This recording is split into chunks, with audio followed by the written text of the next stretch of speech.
There's a moment in history that captures the entire essence of World War II's single instant when contempt, ignorance, and colossal miscalculation converged to seal the fate of nations. This is that story. Part 1. The fateful moment in Berlin. Picture it. May 28, 1940. The year is still young, but already it's marked by conquest and bloodshed. In Berlin, in the headquarters of the Reich Air Ministry, Reich Marshal Hermann Göring sits at his desk, holding an intelligence report. It's one of those documents that crosses every powerful man's desk, the kind that normally demands careful consideration, strategic analysis, quiet deliberation. But Göring doesn't read it carefully. He doesn't have to. Because what it describes is, in his mind, absolutely ridiculous. The document tells of an American President Franklin Delano Roosevelt and a request the American leader has just made to Congress. Nothing less than a complete transformation of American aircraft production. The Americans want to manufacture 50,000 planes annually. 50,000 per year. Göring sets the report down with undisguised contempt. He actually laughs.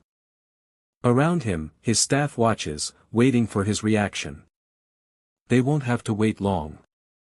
The Americans are desperate if they believe such propaganda will frighten us, Göring tells his assembled officers. His voice carries the absolute certainty of a man who has dominated European skies through the Battle of France and the opening campaigns of this new war. They know nothing of war production. Let them try to convert their automobile factories. They will learn that building warplanes requires more than assembly lines and mass production techniques. He dismisses the report with a wave of his hand. Such a thing is impossible. We are superior.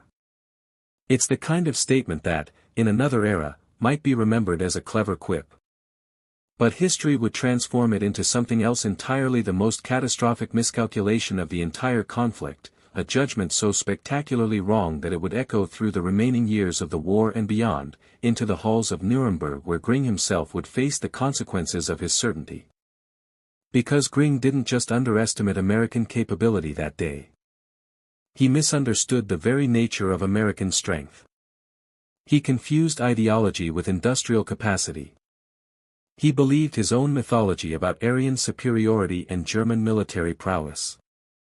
And in that moment, he set in motion a chain of events that would bury Nazi Germany under a literal avalanche of American aircraft, not 50,000 planes annually as Roosevelt hoped, but nearly 100,000. In a single year. Part 2. The man behind the miracle. But this isn't a story about Göring and his laughter. It's a story about the man who proved him catastrophically, devastatingly, completely wrong. A man named William Cygnus Knudsen, though most people just called him Bill. To understand how one man could orchestrate the most ambitious industrial transformation in human history, you need to understand who he was and where he came from. Knudsen was born in Copenhagen in 1879. His father was a customs officer, and young William grew up comfortable but without pretension. As a teenager, he earned an apprenticeship in a bicycle shop, and yes, there's historical record of him assembling one of the first tandem bicycles in Denmark. It's the kind of detail that seems almost too perfect, too much like a story someone would invent. But it's true. This young Danish boy, learning precision and mechanical engineering through bicycles. In February of 1900, with only $30 in his pocket, Knudsen boarded a ship to America. He was 21 years old, didn't speak fluent English, and had no connections in his new country. He arrived in New York and found work at a Harlem River shipyard, where a foreman struggled with the pronunciation of his name and wrote it down as William S. Knudsen. That's the name that stuck. His next job was at Kime Mills in upstate New York, where they made bicycle parts and, eventually, components for Henry Ford's new Model T automobile. Knudsen brought with him something revolutionary for its time: an obsession with precision. He was fond of saying that speed produces nothing in manufacturing. Accuracy is the only straight line to greater production. He would confiscate all the hammers and files from his workers. Parts would be machined perfectly or they wouldn't be used at all. He had discovered, through simple observation and relentless practice, the fundamental principles of mass production decades before they were formalized in business schools. When Ford bought Kime Mills in 1912, Knudsen moved to Detroit and quickly became indispensable. He expanded Ford's branch factories across the country, learning the intricacies of moving the assembly line concept from one location to another, adapting it, improving it. By the 1920s, Knudsen had moved to General Motors, where he became one of the company's most respected executives. He rose to president of Chevrolet, managing millions of dollars in production, overseeing tens of thousands of workers.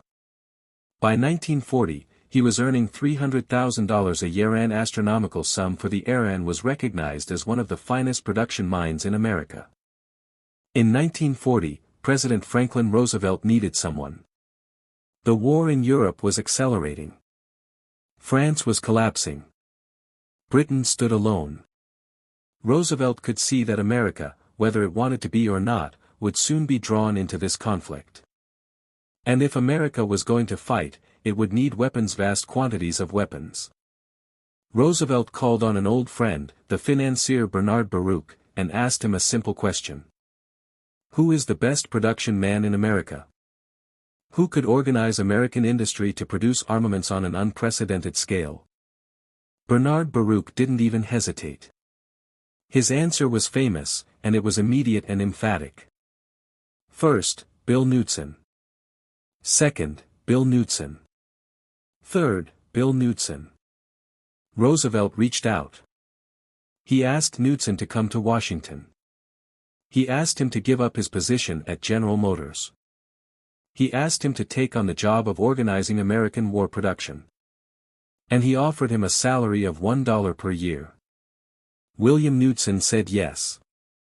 It's one of those decisions that seems almost impossible in our modern era, when executives negotiate for golden parachutes and stock options and consulting contracts.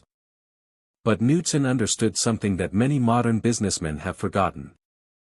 He was 58 years old. He had already made his fortune. He had made his reputation. What he hadn't done was participate in something truly historic. What he hadn't done was change the world. And in 1940, with democracy under threat and freedom itself hanging in the balance, Knudsen recognized what he needed to do. Part 3. An impossible dream takes shape. When Knudsen arrived in Washington, the scale of the task became clear. The American military was woefully unprepared for war. The army ranked 19th in the world in size behind Portugal. It still used horses for cavalry. The aircraft industry was producing approximately 3,600 military planes per year. That was the entire output of American aviation. 3,600 planes annually from the entire nation. Roosevelt stood before Congress on May 16, 1940, and made his declaration. I should like to see this nation geared up to the ability to turn out at least 50,000 planes a year. He said it with confidence, with authority, with the absolute certainty of a president trying to rally his nation to face an existential threat. But even among his own supporters, among the military establishment, among industrial leaders who understood manufacturing, the response was skepticism. Some called it impossible. Some called it propaganda designed to show strength to the Axis powers. 14-fold increase in production. In the span of a few years. Impossible. Knudsen listened to the doubters. Then he went to work. He understood something fundamental that many of the traditional aircraft manufacturers didn't grasp. Airplanes are complex machines, yes, but they're made of parts. Thousands of parts. Hundreds of thousands of parts. And parts could be manufactured using the same principles that had made America's automobile industry the finest in the world. Mass production techniques. Interchangeable components. Assembly line efficiency. Moving production. Breaking complex tasks into smaller, repeatable steps that workers could master quickly. In 1940, the traditional aircraft makers thought he was insane. They had been building planes for decades, mostly by hand, with skilled craftsmen who had learned their trade over years. The idea that you could take an automobile factory and convert it to aircraft production seemed preposterous. But Knudsen saw differently. He saw opportunity. He saw the future. He called a meeting in Detroit with the automotive executives. He brought together Henry Ford and the leadership of General Motors, Chrysler, Packard, Studebaker, and Nash. He brought military officials. He brought aircraft manufacturers. And he asked them a simple question. Could automotive manufacturers produce aircraft parts? Could they do it at scale? Could they do it reliably? The answer, once the shock wore off, was yes. Chrysler agreed to invest millions in tank production. Ford agreed to build B-24 Liberator bombers, not just components, but complete aircraft rolling off assembly lines. Henry Kaiser, the shipbuilder who had built dams across America, established shipyards on the Pacific coast that would produce Liberty ships at record rates. By October 1940, Knudsen's teams had arranged 920 contracts for everything from airplanes to mosquito nets. And more were coming. Roosevelt, embracing this massive production push, began to use language that would echo through history. In December 1940, he spoke to the American people in a radio address. He talked about America becoming the arsenal of democracy. It was a phrase that would define the American effort, not just production for American forces, but production for the world, for the nations fighting against totalitarianism, for everyone who cherished freedom. The phrase may have originated with Knudsen himself. Some historians suggest Roosevelt borrowed it from the Danish immigrant. But wherever it came from, it captured something essential. America wasn't just going to fight this war. America was going to produce its way to victory. American factories would manufacture freedom. American workers would forge victory on assembly lines. Part 4. Willow Run, a factory like no other. If there is a single place that symbolizes American production capability during World War II, if there is one location that captures the scale and ambition and raw industrial power of the arsenal of democracy, it's a place in Michigan called Willow Run.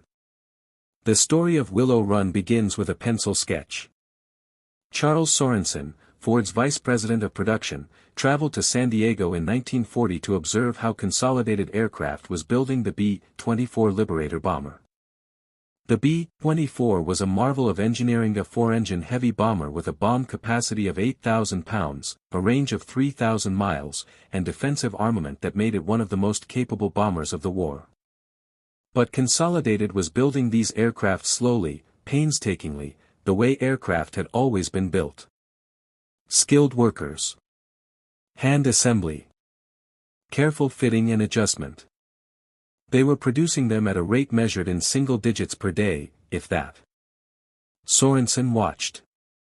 He observed. And then, staying at the Coronado Hotel in San Diego, he did something that seems almost absurdly simple in retrospect. He took out a pencil and a piece of paper. On that paper, he sketched a rectangle a mile long and a quarter-mile wide. He imagined an assembly line running through this massive space. He imagined automobiles, except instead of automobiles, they'd be bombers. Flowing down the line. 4 engines each. Fully assembled. Ready to fly. He sketched a building so large it would be the biggest single-roof factory in human history. Sorensen showed his sketch to Edsel Ford, Henry Ford's son, and others. They looked at it with a mixture of excitement and skepticism. But Sorensen had something more than a sketch. He had conviction. He had experience. And he had a claim that shocked even hardened aircraft manufacturers. We'll build one bomber every hour. Not a day. Every hour. A Liberator rolling off the assembly line every 60 minutes, 24 hours a day, 7 days a week. The established aircraft industry thought he was joking. In February 1941, Ford signed contracts with the United States government to build this factory and produce B-24 bombers in it. The government agreed to put up $200 million. Ford would build the plant and sell it to the government, which would then lease it back to Ford for $1 per year for the duration of the war. In characteristic fashion, Henry Ford refused government financing, preferring to finance the facility with company money. Construction began in April 1941 on farmland outside the village of Ypsilanti, Michigan, about 25 miles west of Detroit. The land was owned by Henry Ford himself, so there were no complicated land acquisitions, no legal battles over property rights. Just open Michigan farmland, flat and available. The architect was Albert Kahn, a legendary industrial designer who had created some of America's most important manufacturing facilities. What Kahn built was almost beyond belief. Nearly 5 million square feet of floor space under a single roof. An assembly line that stretched for a mile, with a 90-degree turn in the middle because of property easement issues. 84 acres of factory space inside a single building. It was so massive that it made the plant difficult to photograph. Even the largest cameras of the era couldn't capture the entire building in a single shot. When construction began in earnest, the workers had to use steam locomotives inside the building during the brutal Michigan winter of 1940 to 1941 to keep warm while the structure was still going up. They built the factory in sections, completing portions, sealing them off from the sections still under construction. It was a logistical marvel in itself. The airfield adjacent to the plant was equally ambitious. 6 runways. 3 hangars. An entire airport facility built from scratch to test and fly the bombers produced inside the plant. It was, by any measure, an industrial undertaking without precedent. But there was a problem. A huge problem. The airplane was still being designed. Consolidated Aircraft, which had engineered the B-24, kept making changes to the design. The specifications kept shifting. Military requirements evolved. And the factory was being built on pencil sketches and hopes, not detailed blueprints that aircraft manufacturers normally worked from. Sorensen solved this by hiring 200 engineers who worked in shifts around the clock, 7 days a week. They produced 5 miles of drawings per day. 5 miles. Drawing after drawing, specification after specification, translating Consolidated's constantly changing designs into documents that could actually be used to manufacture aircraft. The engineers produced 10,000 drawings. By the time some of them reached Detroit, they were already obsolete because the aircraft had been modified again. The government built infrastructure to support the plant. The second freeway in the nation was constructed. What became Interstate 94 to move workers and materials to Willow Run. $20 million went into creating an entire community, Willow Village, with dormitories for unmarried workers and small houses for families. The federal government erected this entire town almost overnight. 30 dormitories. 6 community buildings. Row after row of small houses. Commercial buildings. Police stations. Fire stations. Schools. All to support the workers who would build bombers. Part 5. Women, Determination, and Rosie the Riveter. As construction on Willow Run continued, another crisis emerged. The plant would need workers, thousands of workers. At peak operation, Willow Run would employ more than 40,000 people. But those workers didn't exist. Young men were being drafted into the military. They were volunteering. They were needed overseas. The traditional labor pool that would have filled the factory simply wasn't available. So Ford, like other aircraft manufacturers across America, turned to women. The numbers are staggering when you examine them now, 8 decades later.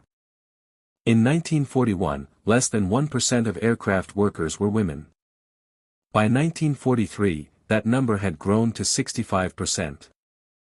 310,000 women worked in the aircraft industry in 1943. 310,000. That represented nearly 2/3 of the entire aircraft manufacturing workforce.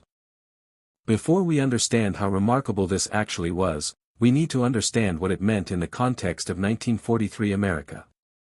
Women simply did not work in factories. This wasn't a law exactly, but it was a certainty. Women's roles were defined. They were homemakers. They worked as nurses, teachers, secretaries, domestics. They didn't work in heavy industry. They didn't operate machinery designed for men's hands and men's strength. And certainly they didn't rivet aircraft or weld bomb bay doors or assemble hydraulic systems for military aircraft. But the war changed everything. The government launched a massive propaganda campaign. Rosie the Riveter emerged from a popular song written by Red Evans and John Jacob Loeb in 1942. The image of Rosie was everywhere in newspapers, in magazines, on posters. Norman Rockwell painted her for the cover of the Saturday Evening Post. J. Howard Miller designed the iconic We Can Do It poster for Westinghouse Electric, showing a woman in a blue work shirt, flexing her arm with absolute confidence and determination. The message was clear. Women could do this work. Women could build weapons. Women could support the war effort. And women responded. But the remarkable part isn't just that women entered the workforce.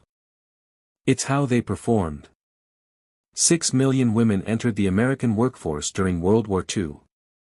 Some came because they needed the money. Some came because they were patriotic.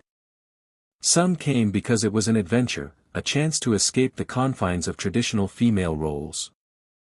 A housewife who had spent years managing a home could now earn good wages, often 40% higher than traditional female jobs doing skilled industrial work. The aircraft manufacturers discovered something surprising. Women excelled at detailed work. Riveting required precision and care. Assembling electrical systems required delicate hands and careful attention.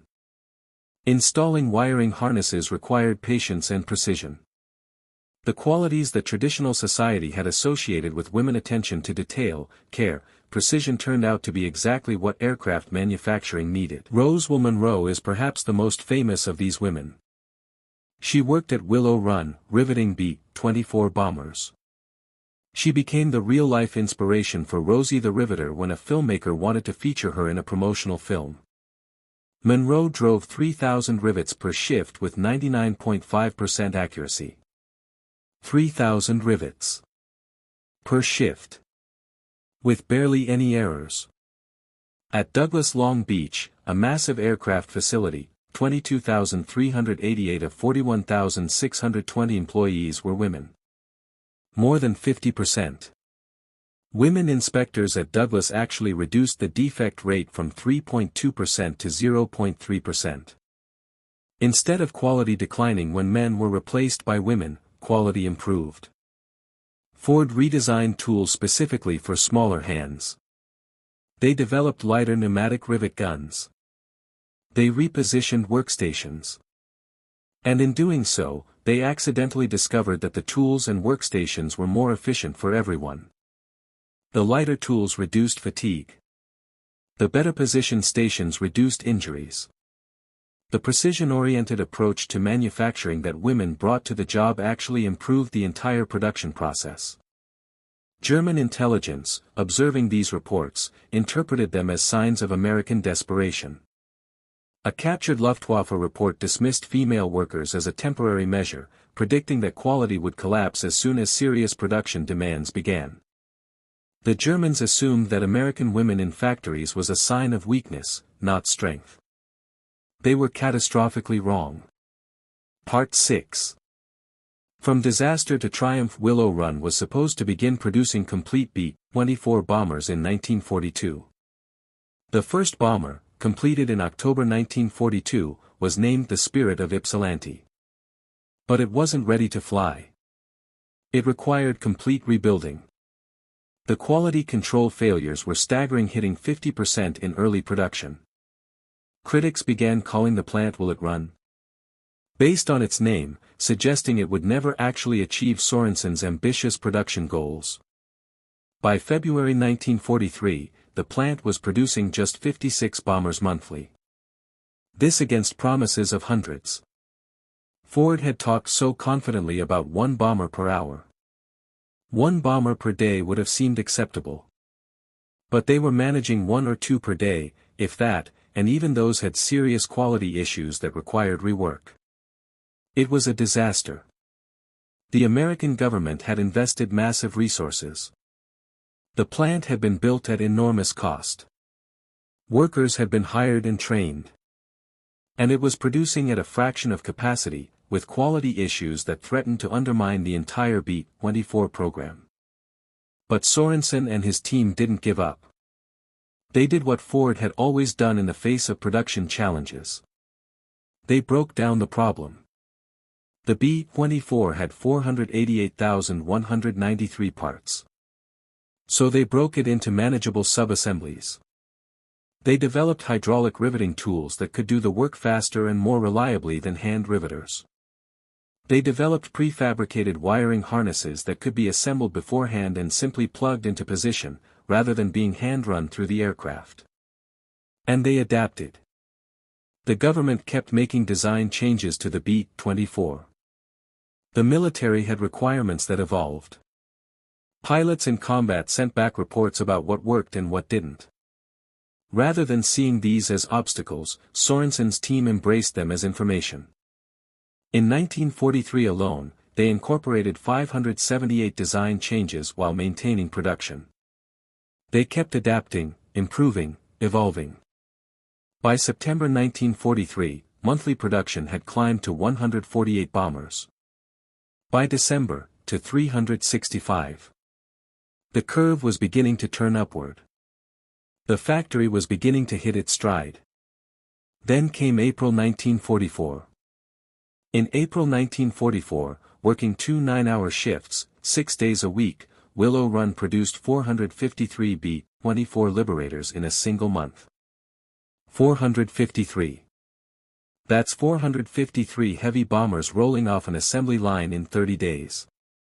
The production rate reached 1 bomber every 63 minutes. Not every day. Every hour. Continuous. Around the clock. 24 hours a day, 7 days a week. Charles Sorensen's brash claim made years earlier on a sketch in a hotel room had come true. By the end of the war, Ford had produced 8,685 B-24s at Willow Run. That represented nearly half of all B-24s produced in the entire United States. A single factory, in a single state, in a single company, producing more B-24 Liberators than the entire rest of American aircraft production combined could manage. Part 7. The numbers that shook the world. Statistics can be dry. Lists of numbers can feel abstract. But there are moments when numbers stop being abstract and become testimonies to human capability and determination. This is one of those moments. In 1939, the United States produced 3,611 military aircraft. That was the entire output of American aviation. The entire industry. All factories. All companies. 3,600 planes. By 1940, before serious production had really begun, that number had barely moved. By 1941, after Pearl Harbor, after war production had truly begun, the number had climbed to 19,209. Still modest. Still minuscule compared to what was coming. In 1942, production hit 20,934 aircraft. In 1943, as Willow Run was hitting its stride and other factories were ramping up, American production reached 85,497 aircraft. And then came 1944. In 1944, a single year, the United States produced 96,270 aircraft. 96,000. In 1 year. That's more aircraft than Germany produced in the entire war.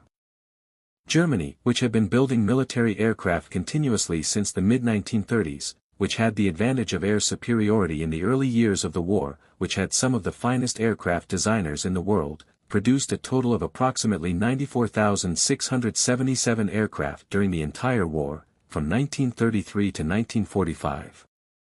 America produced that number in a single year. Breaking down the 1944 numbers, they become even more staggering. Of those 96,000 aircraft, America produced 16,048 four-engine bombers, 35,743 fighters, 22,591 multi-engine aircraft, and thousands more of other types: reconnaissance aircraft, transport planes, trainers, specialized military variants. This single year's production exceeded everything Germany had managed in its entire war effort. The United States, in the year 1944, built more aircraft than Germany had produced throughout the entire conflict. But numbers need context to become meaningful. Let's look at what was actually being built. Boeing's Seattle plant, Plant 2, was producing 16 B-17s daily by May 1944. 16 four-engine heavy bombers, every single day, from one factory. North American Aviation was churning out 500 P-51 Mustangs monthly. These were world-class fighters, arguably the finest fighter aircraft of the war, produced at a rate that staggered German observers who learned about it through intelligence reports. Douglas Aircraft, which employed just 68 people in 1936, had grown to 167,000 workers across 9 separate facilities. 167,000. Lockheed was producing one P-38 Lightning every 90 minutes while simultaneously implementing 2,127 combat-driven modifications to improve the aircraft based on pilot feedback from actual combat operations. Supporting industries matched this pace. General Motors produced 57,658 aircraft engines under license. Packard built 55,523 Rolls-Royce Merlins. Alcoa's aluminum output increased 600% to feed the massive appetite for aluminum that aircraft production demanded. Dow Chemicals expanded magnesium production from 6 million pounds annually to 333 million pounds. Magnesium for aircraft structure, for incendiary munitions, for the entire war machine. When you look at these numbers in aggregate, they become almost incomprehensible. 300,000 aircraft. Total. By war's end, America had produced 295,959 military aircraft. Nearly 300,000. But there's another number that matters just as much. The number of people. 2 million Americans worked in aircraft production at peak. 2 million. That's not counting the mining companies, the aluminum smelters, the engine manufacturers, the electrical component makers, the glass producers, the fabric weavers, the tool makers. Just the direct aircraft assembly labor. 2 million Americans, including women who had never worked in industry before, minorities who had been excluded from skilled work, teenagers fresh out of high school, elderly citizens coming back to work because the nation needed them. And productivity. American productivity increased 300% during the war. That means workers were not just more numerous, they were more efficient. They were learning.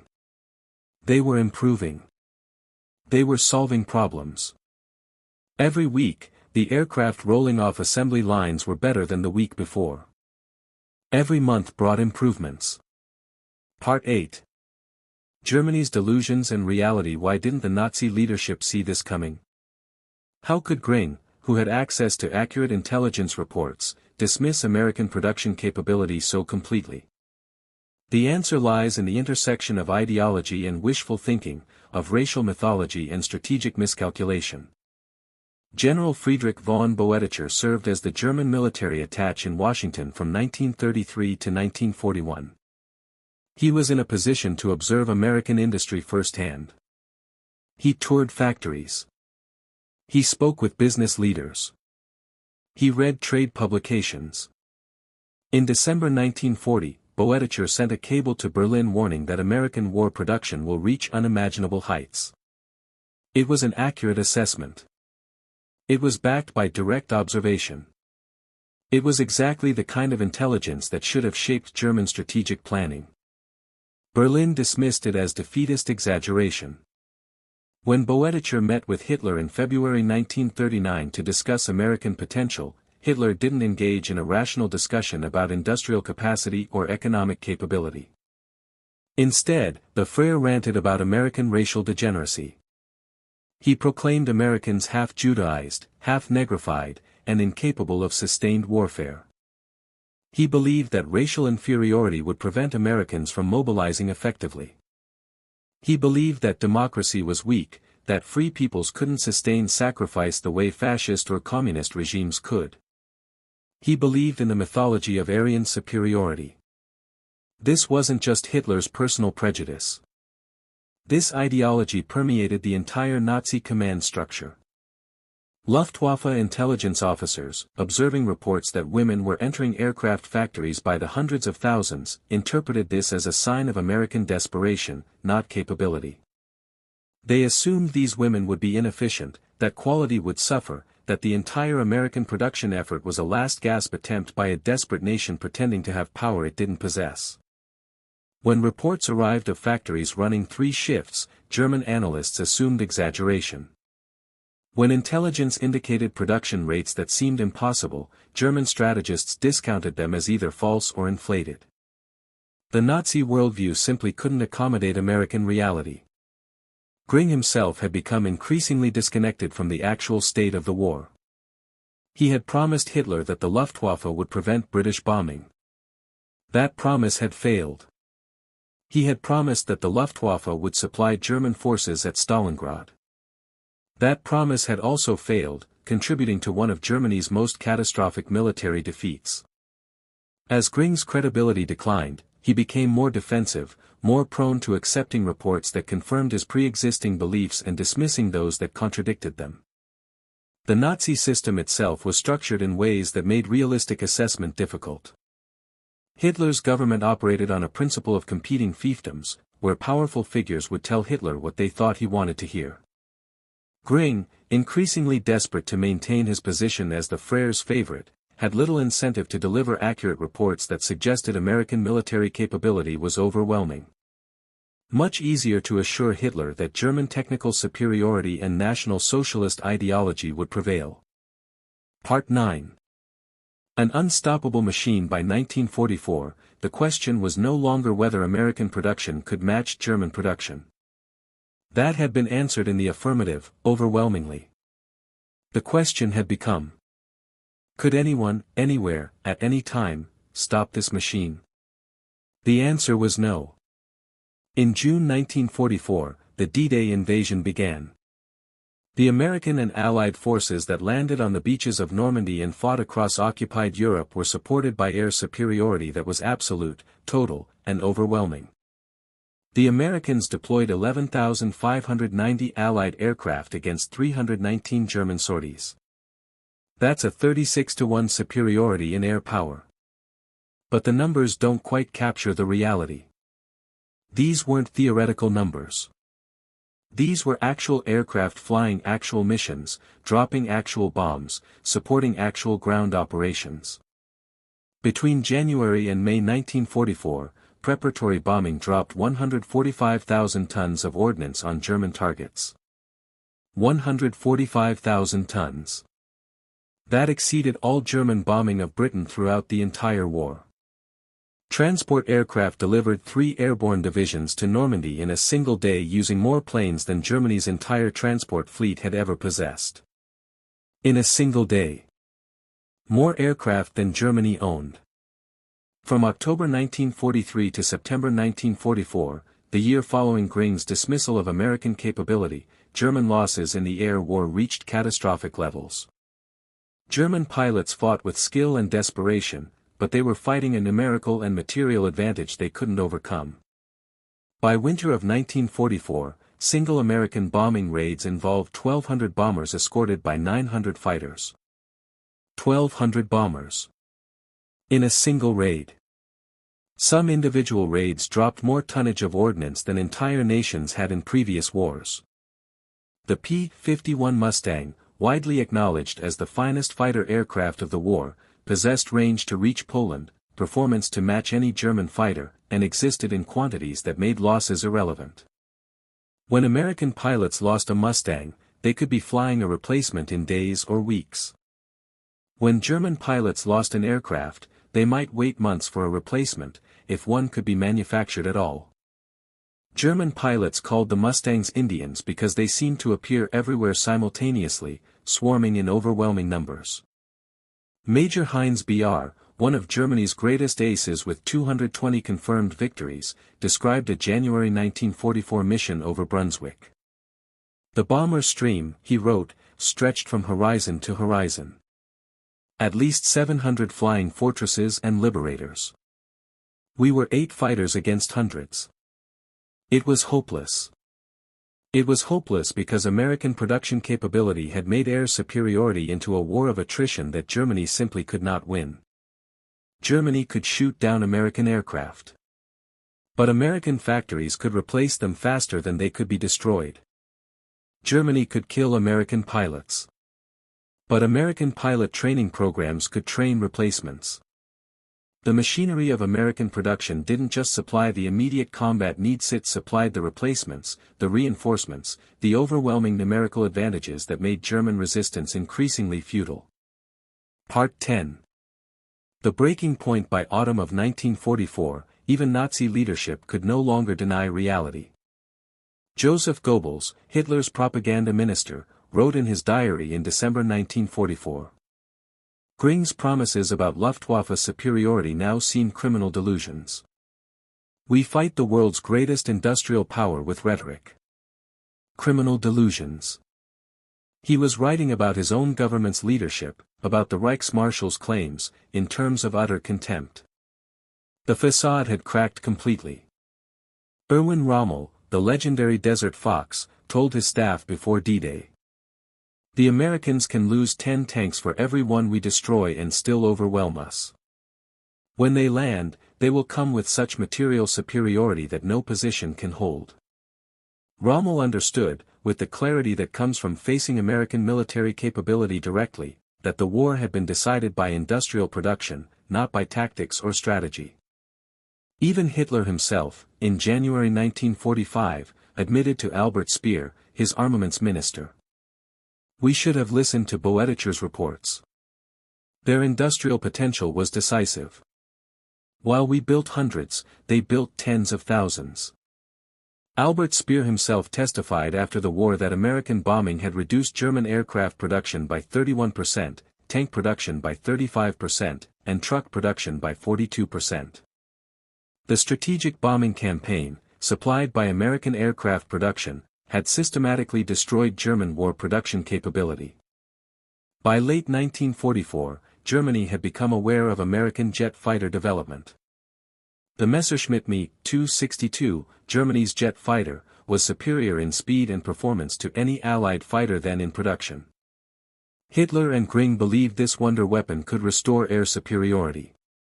But Germany managed to produce only 1,430 Me 262s total, with never more than 200 operational simultaneously. Engines required overhaul every 10 hours. Critical materials were unavailable, forcing the use of inferior substitutions. Germany couldn't produce enough jet engines. Couldn't produce enough airframes. Couldn't train enough pilots. Couldn't sustain operations. Meanwhile, America had begun jet development in 1942. While the Bell P-59 proved inferior to German jets, Lockheed's P-80 Shooting Star, superior to any German jet, entered production before the war ended. American industrial depth allowed simultaneous pursuit of multiple technologies: advanced piston-engine fighters, heavy bombers, transport aircraft, and next-generation jet fighters, all in production or development, all being improved, all being produced in quantities that would have seemed like fantasy just a few years earlier. The Germans gambled on technological superiority overcoming numerical inferiority. It was a gamble that had almost worked in 1940 and 1941, when German aircraft were more advanced and German pilots were more experienced. But by 1944, American pilots had experience too. American aircraft were competitive in every respect. And American quantity was absolutely overwhelming. Quality without quantity, it turned out, was meaningless in total war. Part 11. Göring reckons with reality. On May 8, 1945, elements of the American 36th Infantry Division captured Hermann Göring in the Austrian Alps. The Reich Marshal, once the second most powerful man in Germany, surrendered to Allied forces. He was taken into custody, held at Fishhorn Castle, eventually moved to interrogation facilities. At first, in custody, Göring maintained his defiance. German technology had been superior, he insisted. Only American numbers had overcome German quality. But as he was held longer, as detailed interrogations continued, as the full scope of American production capability was laid out before him in statistics and documents and photographs, something changed in Göring's demeanor.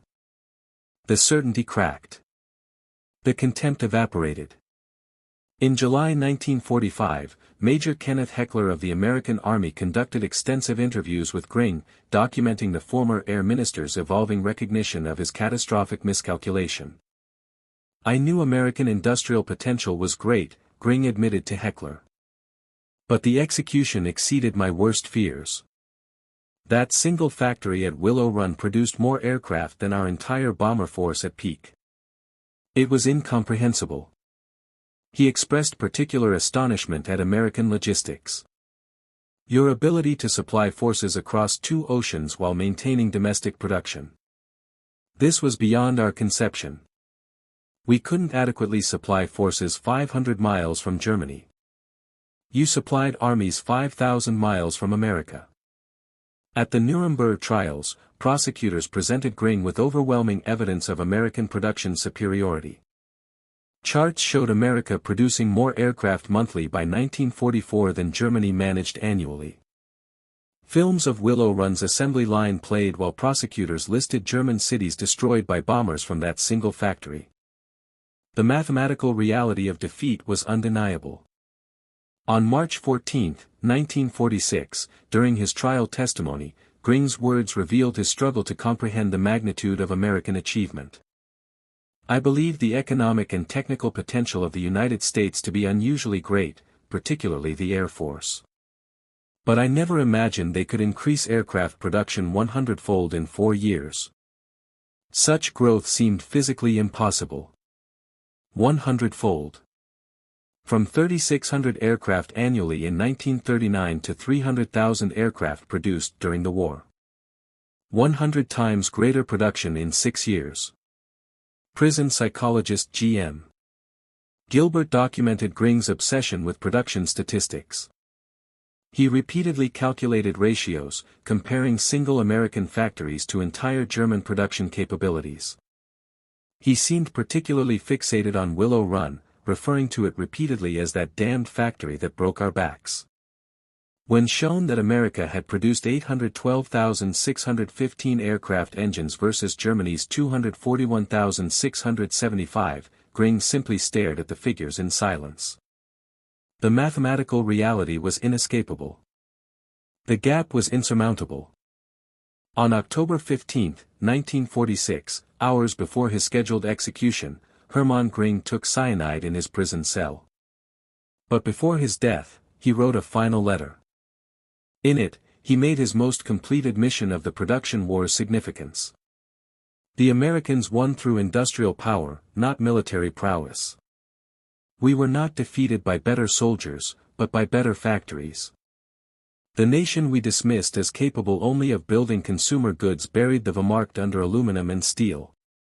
His last recorded statement to Gilbert was equally revealing. We declared war on an industrial giant while it slept. When it awoke, we were doomed. They didn't just outproduce us. They revolutionized production itself. Every aspect of their system proved superior to ours. Those were among the last words Göring spoke before he died that night. Part 12. Democracy's Arsenal Triumphs. Military historians regard American aircraft production as the decisive factor in Allied victory. Without the overwhelming material superiority it provided, D-Day would have been impossible. The bombing campaign would have been unsustainable. The Pacific War would have been unwinnable. The industrial transformation that Knudsen had orchestrated, that Sorensen had implemented at Willow Run, that millions of American workers had executed, was the foundation upon which final victory rested. Richard Overy, the leading historian of the air war, concluded. The outcome was determined not by fighting spirit or tactical brilliance, but by the weight of material. By 1944, America alone was producing more military aircraft than the rest of the world combined, Axis and Allied. This wasn't incremental superiority. This was order of magnitude dominance. Germany faced not defeat, but obliteration. But there's something profoundly important about how that production was achieved. It wasn't through forced labor. It wasn't through totalitarian command. It was through voluntary cooperation of free citizens united in a common cause. The workforce that emerged at Willow Run and thousands of other American factories was diverse in a way that Nazi ideology couldn't conceive of. Women and men working together. African Americans building aircraft alongside white workers. Mexican Americans, Native Americans, elderly citizens, teenagers fresh out of high school, all united in the work of building the instruments of liberation. Productivity per German worker actually declined after 1943 despite increasing pressure and longer hours. Productivity in American factories increased 300%. German factories increasingly relied on slave labor, which proved catastrophically counterproductive. Sabotage was endemic. Quality collapsed. Forced labor produced fewer aircraft while requiring less competence and generating resistance. Free workers, motivated by patriotism and by decent wages and by the fundamental human desire to be part of something larger than themselves, produced more aircraft, better aircraft, at higher rates, with better quality. Democratic mobilization achieved what totalitarian command could not. Rosie the Riveter wasn't a slave. She was a free American woman exercising her capability, her skill, her strength. The engineers at Willow Run weren't conscripted. They were volunteers solving impossible problems. The millions of workers across America who converted automobile factories to aircraft production, who built engines in aluminum foundries, who mined the raw materials and processed them, were free people making a choice to sacrifice and work and build. The statistical quality control methods developed for bomber production became standard industrial practice worldwide. The automation principles pioneered at Willow Run transformed global manufacturing. The engineers who designed bomber assembly lines would design the Saturn V rocket. The women who riveted B-24s would raise children who walked on the moon. The production miracle didn't end with victory. It launched the American century. Hermann Göring had dismissed American production capability as propaganda and fantasy. He had laughed at the idea that democracy could match totalitarian will. He had believed in the superiority of Aryan race and National Socialist ideology. And he had been catastrophically, devastatingly, completely wrong. His contempt became the epitaph for the third-rate Tsar regime that confused ideology with capability, that mistook tyranny for strength, that believed racial mythology could overcome industrial mathematics. The Reichsmarshal who dismissed American aircraft production, who laughed at Roosevelt's request for 50,000 planes annually, died knowing that American factories had produced more planes in 1944 alone than Germany managed throughout the entire war.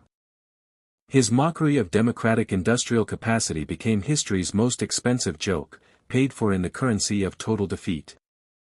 From 3,600 aircraft annually in 1939 to 300,000 aircraft produced during the war. From a nation that ranked 19th in military size in 1940 to the arsenal that equipped freedom and buried tyranny under aluminum and steel. America didn't just build 50,000 planes annually. America doubled Roosevelt's impossible goal. And in doing so, America transformed global history. Not through conquest, but through capability. Not through ideology, but through democracy. Not through force, but through the free cooperation of millions of people who understood that freedom was worth building for. That's the true victory. That's the real triumph of the arsenal of democracy. If you've watched this far, you've experienced the full arc from Göring's contempt to American production miracle to Nazi defeat spelled out in statistics and aviation engines and the astonished admissions of a fallen enemy. This is why we study history. This is why these stories matter. They remind us of what free people can accomplish when they're united in purpose. They remind us that democracy, for all its apparent inefficiency and slowness and debate, possesses a strength that authoritarianism can never match. The voluntary cooperation of free citizens working toward a common good. If you enjoyed this deep dive into one of World War II's most dramatic reversals, please hit that like button and subscribe to WW2 Frontline for more stories from this pivotal era. We have so many more to tell. More documentaries coming soon, each exploring the people, the decisions, and the consequences that shape the world we live in today. Thank you for joining us on this journey through history. Until next time, keep learning, keep questioning, and keep remembering.